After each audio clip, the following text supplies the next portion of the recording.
Hello friends, আসসালামু আলাইকুম। আজকের রেসিপিতে স্বাগতম জানাচ্ছি।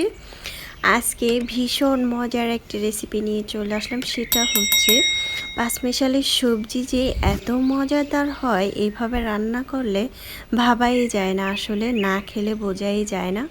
আজকে ভীষণ মজার একটি রেসিপি নিয়ে চলে আসলাম। প্রথম থেকে শেষ পর্যন্ত ভিডিওটা দেখবেন। ভিডিওটি ভালো লাগলে অবশ্যই চ্যানেলটা সাবস্ক্রাইব করে লাইক দিয়ে পাশে থাকবেন। এই তো প্রথমে চুলায় একটি প্যান বসিয়ে আমি এখানে তেল দিয়েছি 1 টেবিল চামচ, হালকা 1 চিমটি লবণ আর 1 চিমটি হলুদের গুঁড়া দিয়ে তেলটা গরম করে আমি এই যে বেগুনগুলো ছোট ছোট করে কেটে নিয়েছি, বেগুনগুলো হালকা করে ভেজে নিয়েছি। এখন আমি বেগুনগুলো উঠিয়ে নিচ্ছি, দেখতে পাচ্ছেন। তারপর আমি আরও 1 টেবিল চামচ এই প্যানটার মধ্যে দিয়ে দিব। আলু দিয়েছি, গাজর দিয়েছি, পেঁপে দিয়েছি, মিষ্টি কুমড়া দিয়েছি। এখন আমি খুব সুন্দর করে এটাকে ভেজে নেব। আলু ছোট সাইজের একটি দিয়েছি, হালকা একটু হলুদের গুঁড়া দিয়ে আমি এটাকে ভেজে নিলাম। তারপরে দেখতে পাচ্ছেন ভাজা কিন্তু হয়ে গিয়েছে। তারপর আমি এটার মধ্যে আর তেল দেওয়া হয়নি, এই তেলেই আমি সিমটাকে খুব সুন্দর করে ভেজে নেব। সিমটা আমি হালকা করে ভেজে নিচ্ছি আর দিয়ে দিচ্ছি ফুলকপি। আমি এখানে ফুলকপি, একটি ফুলকপির অর্ধেকটা নিয়েছি আর সিম দিয়েছি প্রায় 250 গ্রামের মতো। এখন আমি সুন্দর করে এটাকে ভেজে নিয়েছি, দেখতে পেয়েছেন। এভাবে ভেজে সবজিটা রান্না করলে খেতে এত মজার হবে।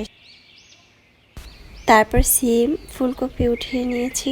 এখন আমি আরও 3 টেবিল চামচ তেল দিয়ে শুকনো মরিচ 2টি দিয়েছি, 1 চিমটি দিয়েছি পাঁচফোড়ন, আধা কাপ পেঁয়াজ কুচি, 2 থেকে 4টির মতো কাঁচামরিচ দিয়ে এখন আমি একটু ভেজে নিচ্ছি।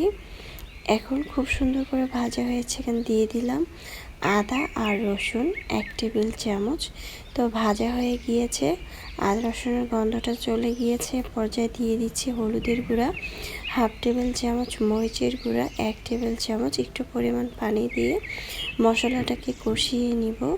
মশলাটা খুব সুন্দর কষানো হয়ে গিয়েছে। পর্যায়ে দিয়ে দিব টমেটো। আমি একটি বড় সাইজের গোল টমেটো দিয়েছি।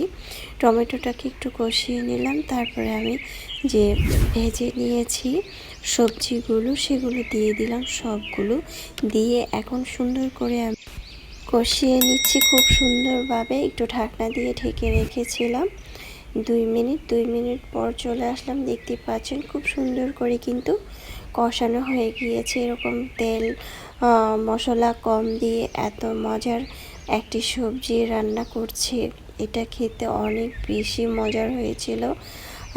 চাইলে এভাবে ট্রাই করতে পারেন। এখন পানি দিয়ে দিলাম 2 কাপ, পরিমাণ মতো লবণ দিয়ে দিলাম। আমি কিন্তু লবণটা এখনও দেইনি কোনো কিছুতে, তাই এখন পরিমাণ মতো লবণটা দিয়ে ঢাকনা দিয়ে ঢেকে রেখেছিলাম 5 মিনিট পর আমি কিন্তু ধনেপাতা কুচিটা দিয়ে চুলার আঁচটা বন্ধ করে দিয়েছি। এখন আমি পরিবেশন করে নিয়েছি। মাশাআল্লাহ, দেখতে যেমন সুন্দর হয়েছে, খেতে তার থেকে বেশি মজাদার হয়েছিল। এই সবজিটা এভাবে ভেজে রান্না করলে আপনার সবজিটা হবে পারফেক্ট সবজি।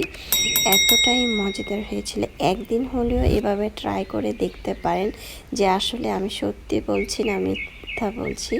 আশা করছি আমার আজকের রেসিপিটি ভালো লেগেছে। ভালো লাগলে অবশ্যই চ্যানেলটা সাবস্ক্রাইব করে লাইক দিয়ে পাশে থাকবেন। যারা নতুন রাঁধুনি তারা কিন্তু অবশ্যই প্রথম থেকে শেষ পর্যন্ত ভিডিওটা দেখে সবজিটা রান্না করবেন, তাহলে আপনার রান্না হবে সব থেকে পারফেক্ট রান্না। এই সবজিটা দিয়ে রুটি, পরোটা, গরম ভাত দিয়ে খেতে অনেক বেশি মজাদার হয়েছিল।